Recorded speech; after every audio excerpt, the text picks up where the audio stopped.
So hello everyone, भाइयों और बहनों, West Bengal centralise admission portal से रिलेटेड आपका मेरिट लिस्ट से रिलेटेड जो भी डाउट्स है मैं आपको इस वीडियो में सारे डाउट्स को क्लैरिफाई कर दे रहा हूं। सुनो, आप लोगों में पहला डाउट बच्चों का ये है कि सर अगर मेरा नाम फर्स्ट प्रेफरेंस में आ गया है तो मैं क्या करूं। अगर आपका नाम फर्स्ट प्रेफरेंस में आ गया है तो आपको एडमिशन उसी में लेना पड़ेगा, आपके पास और कोई ऑप्शन नहीं है। क्लियर है? इवन आपको नीचे वाला में अगर लेने का मन भी है तो आप नहीं ले सकते, आपको फर्स्ट प्रेफरेंस में ही एडमिशन लेना पड़ेगा क्योंकि प्रेफरेंस लिस्ट आपने खुद से बनाया था। क्लियर है गाइस?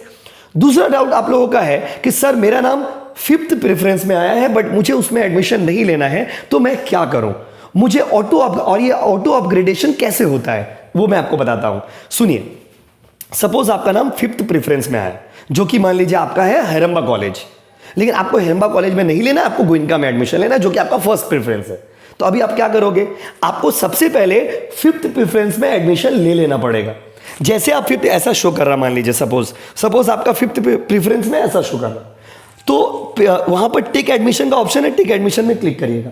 टेक एडमिशन में जैसे ही क्लिक करोगे तो वहां पे आएगा सिलेक्ट ऑटो अपग्रेडेशन, वहां पे ऑटो अपग्रेडेशन में क्लिक कर दोगे। ऑटो अपग्रेडेशन में क्लिक करने का मतलब होता है कि आपने हेरंबा में एडमिशन ले लिया, अभी उसके बाद आप पेमेंट कर दीजिएगा, आपका हेरंबा में एडमिशन हो जाएगा। लेकिन आपको तो गोइंका चाहिए, तो आपने हेरंबा में एडमिशन ले लिया और आपने ऑटो अपग्रेडेशन ऑन कर दिया।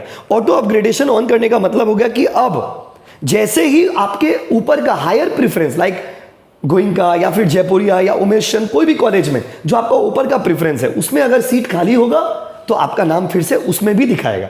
अब उसमें अगर आपको एडमिशन लेना होगा तो आप ले सकते हो।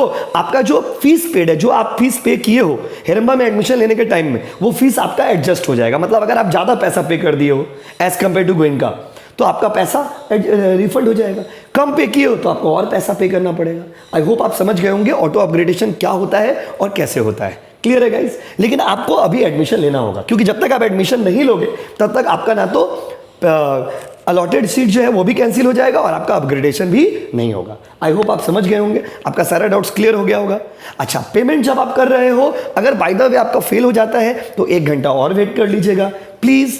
क्लियर है गाइस? और जिनका नाम फर्स्ट मेरिट लिस्ट में नहीं आया है, unfortunately you have to wait for the second merit list. Admission सबका होगा, प्लीज आप लोग घबराइए मत, चिंता मत करिए। वीडियो अगर अच्छा लगा हो तो शेयर कर दीजिए और चैनल को सब्सक्राइब कर दीजिए और बीकॉम सेमेस्टर 1 में अपने भाई के पास ज्वाइन कर लीजिए। Thank you.